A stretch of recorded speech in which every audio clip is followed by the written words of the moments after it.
Do you think it was Michelin star worthy?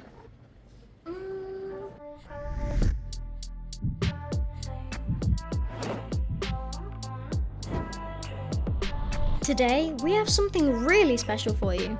We found another hidden gem hidden down a different alleyway in Nottingham. A top Michelin star Izakaya-inspired restaurant, Kushi-Ya, that promises authentic Japanese cuisine. But what they don't know is that we've already been to Japan. There'll be no pulling the wool over our eyes. Can Kushi-Ya live up to its Michelin star status? Let's find out.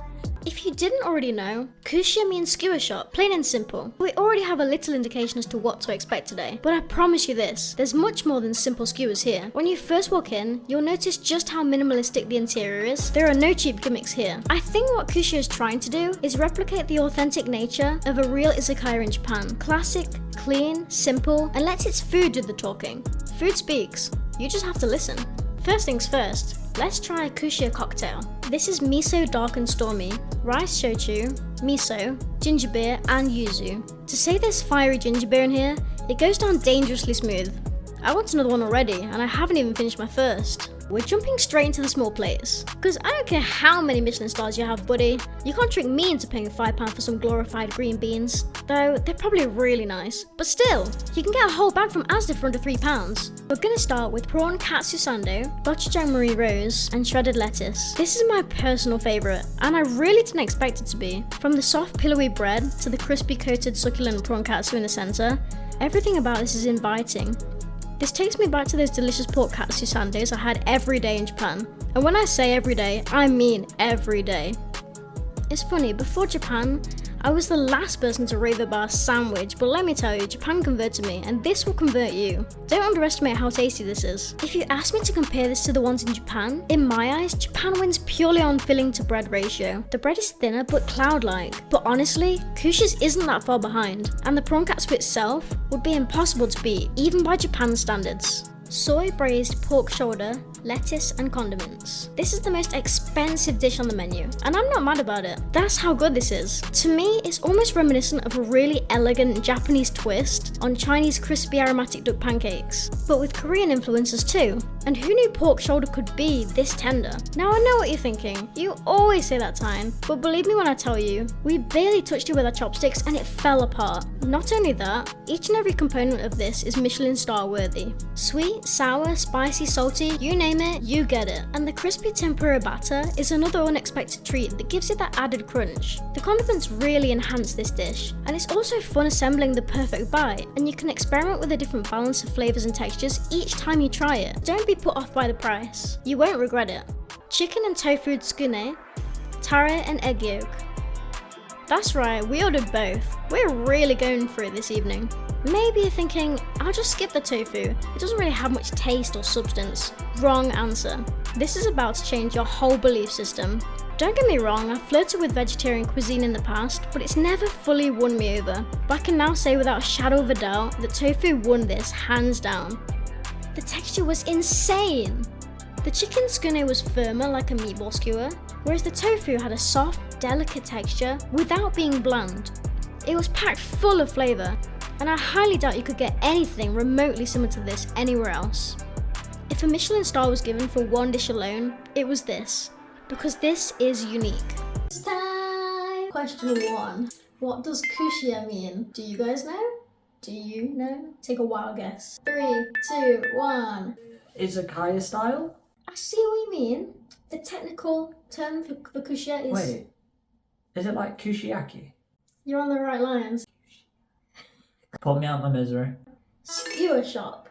So it's pretty simple. They serve a lot of skewers. Skewer shop. Second question.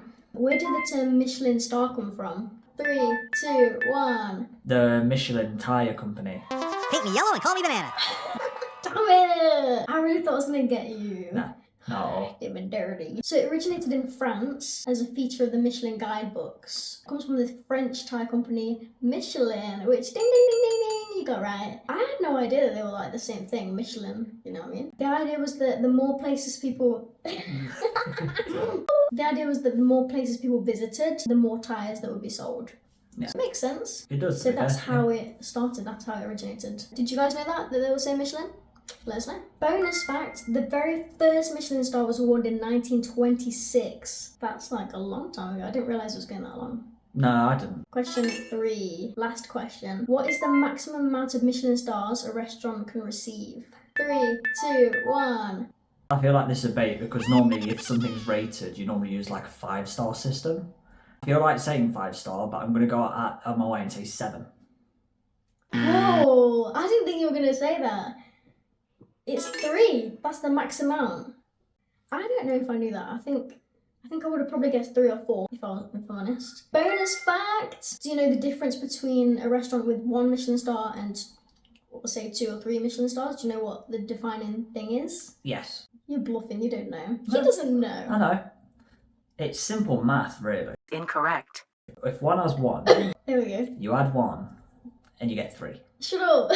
No, I've got no idea. No. What is it? Basically, for 1 star, you need high quality cooking and need to be worthy of a stop. This is how they define it in the Michelin guide. 2 stars needs to be an excellent meal, worthy of a detour. 3 stars needs to be top-notch cuisine and deserves a special journey. It's kind of like vague.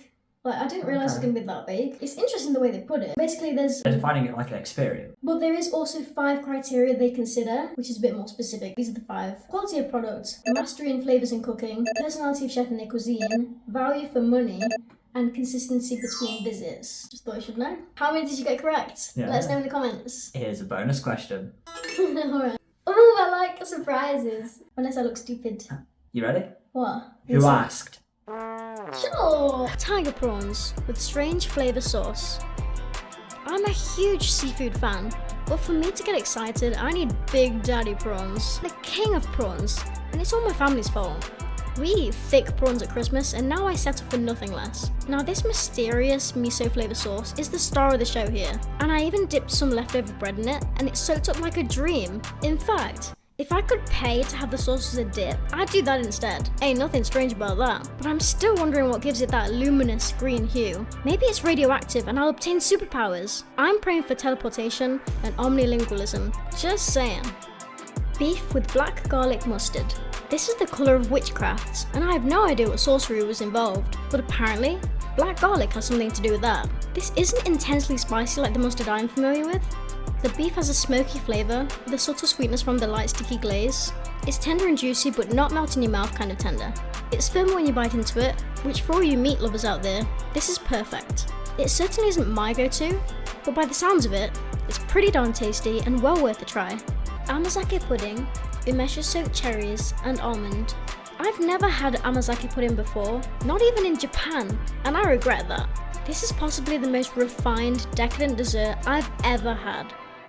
I know, I sound like a word for M&S, but it's true! The cherry sauce is as devilish and divine as red wine. This is a dessert for adults. I don't feel I'm quite qualified to enjoy a dessert such as this, but I'm indulging nonetheless. The pudding itself has a firm but silky texture, and the soaked cherries and sweet crunchy almonds make this one incredible party in your mouth that you'll never want to leave. Tira-miso. This is a Japanese take on a classic Italian tiramisu. When I first saw the way this was presented in a traditional wooden box, similar to the one I tried in Macho House, Kawaramachi, Kyoto, I couldn't help but get my hopes up, for this was the greatest tiramisu that has ever graced my lips. Glossy and silky smooth like melted ice cream. How could you possibly contend with this? But somehow Cushy-Ya not only manages to do this, but they manage to put their own unique spin on things. The soaked sponge at the bottom is usually my favourite part that I dig and dig for, but somehow even the creamy top is infused full of that deep whiskey coffee goodness. You really get the best of both worlds. Oh god, I sound like Hannah Montana. This dessert's gonna make me break into song any minute now. I'm so full. I've never been this full in my whole entire life. What did you think? Awesome. The quality of this was like insane. You could tell the ingredients put a lot of thought into it. Highly recommend. What was your favourite thing that you had today? The pork. Has to be the pork. I think my favourite thing was pork shoulder and the prawn Katsu Sando. Everything we had was absolutely incredible. If you was to say, do you think it was like Michelin star worthy? 100%, absolutely. I've never been to a Michelin star restaurant before. I know what it takes now. There is a high standard and it was fantastic. I don't know how we're going to top that. Woo! We agree. Kushi-Ya 100% deserved the Michelin star they received. Their attention to detail, presentation, ambience, and their super friendly staff. It's just a fantastic experience, and the chefs here really know what they're doing. And I love the originality and flair. I love the way the menu is constantly changing, and you can expect the unexpected. And to say this restaurant started as a supper club, it's come a long way from them, but it still remains kind of secret, even with such a high status. Not everyone knows about it, and that's kind of why I wanted to make this video, because they should, but a small part of me hopes it'll stay at least a little low-key for the die-hard Japan fans out there that treat Kushi-Ya like a secret hideout. Overall, the price really isn't that steep, considering Kushi-Ya was awarded a Michelin star and named the 25th best restaurant in the UK. Though if you've been to Japan, you probably know Michelin star quality food when you see it, and for a fraction of the price no less. But that's a whole other story. That's it for today. Subscribe and like below if you liked the video, please. We'll see you in the next one. Bye bye.